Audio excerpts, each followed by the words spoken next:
Hello, lovely people. Today we will be talking about rear fill.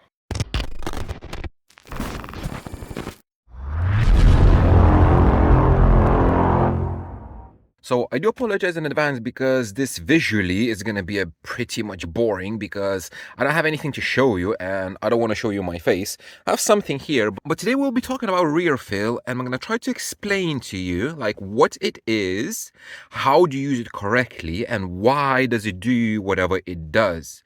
So in most systems, especially like if you're an old school guy, what you have four speakers. You have in the rear doors, and in the front doors. And it's either coaxials, usually it's coaxial. So you might have a two-way in the back and exactly the same in the front, maybe two-way, maybe three-way, whatever you have.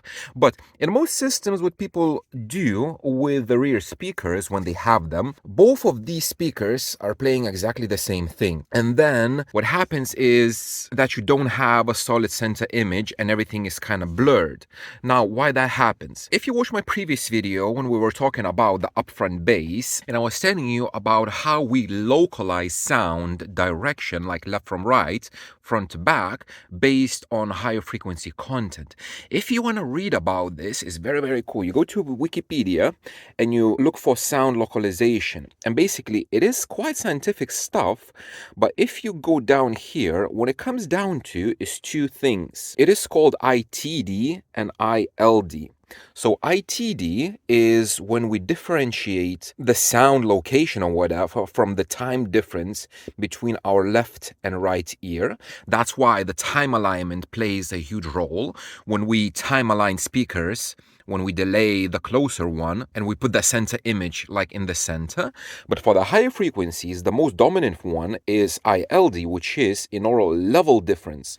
So the level is the level between left and right. And this is how you shift like the center image left to right. And exactly the same thing happens not only left to right, but back and forth. So if you remember again from that video, I said that everything like below 100 hertz, we cannot really localize it and it sounds like it's coming from everywhere. But all the higher frequency content, we can localize it. So whenever you have two speakers, let's say these doors, playing high frequency content at the same level, we perceive that sound coming from both speakers and not only one.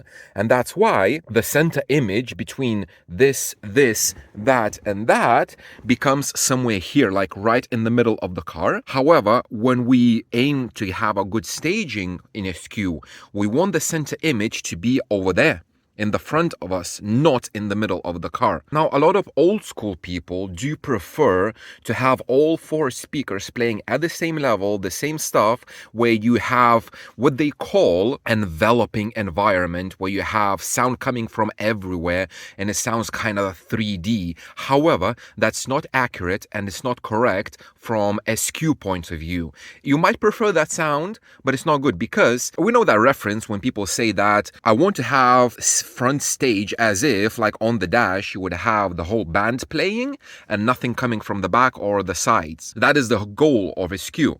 Now, the problem with rear fill is that a lot of people imagine that rear fill is, as I mentioned, all speakers are playing the same thing and on the same level. But that messes up your front stage. So how do you achieve the atmosphere without messing up the front?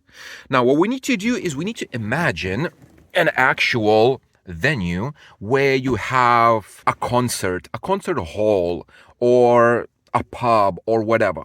What you have is kind of a big version of a car, and a car is kind of miniaturized version of that. And we're trying to achieve that. So if we have our speakers in the front as if there would be a band over there playing, what's happening with the content of various frequencies? The low frequencies, as I mentioned, you cannot really localize them. So they go all over the place and it will sound, depending on the room mode, it might sound different, but it's going to sound as the low frequencies are coming like from everywhere. However, the high frequencies, if you have a band over there, they're coming from that direction.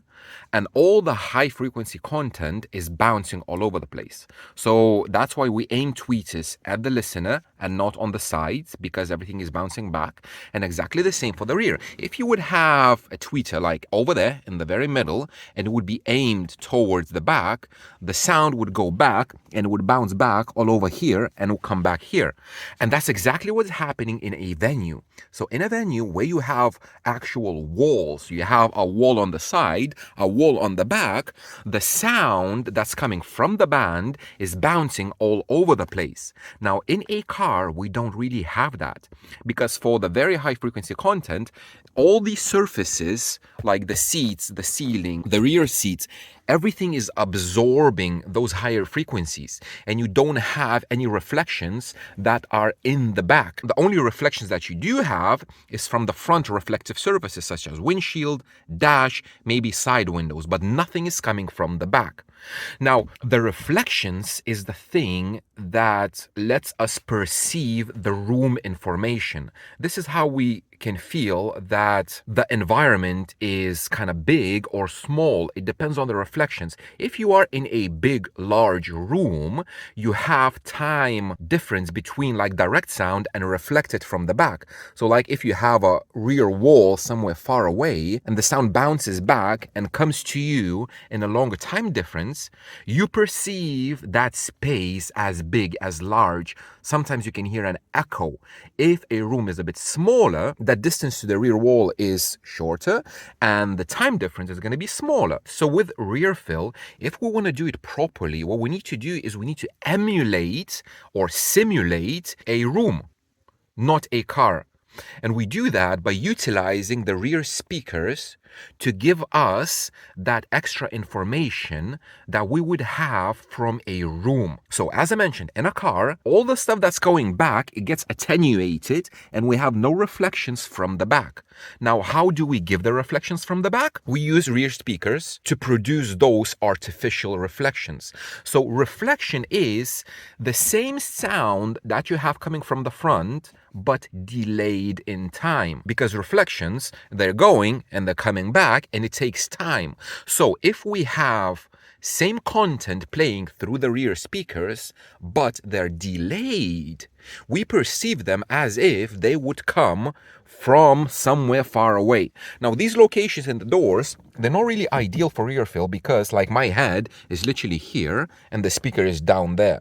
So for ideal like rear fill, you would want speakers like maybe there or maybe in the corners over there, so as far away as possible, and you would need to delay them to have that effect of reflection or like echoey, but not echoey, because echo is a bit different. Echo is large in amplitude and much bigger difference in time, but with the atmosphere, what you want, you need like a perfect amount of delay and perfect amount of level. If you give too much level, then everything is gonna pull back, because as I mentioned, we perceive the direction from the level. So if the rears are playing too loud, instead of having the stage in the front, is gonna be pulled backwards. And if you have a combination of big level in the back and a lot of delay, then you're gonna have echo instead of reflections or atmosphere. There's multiple ways to set up the rear speakers as rear fill. You have like normal rear fill, which would be like left and right, same routing as for the front, just left and right. Then you could have playing them in mono, so you sum left and right and you send them both to the both speakers.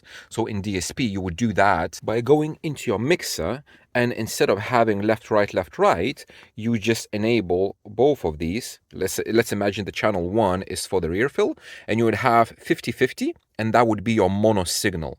Now, another way how to do that is to have what is called differential rear fill. Not a lot of processors can do that. Helix, Moscone, probably some others as well can do it, I'm not sure.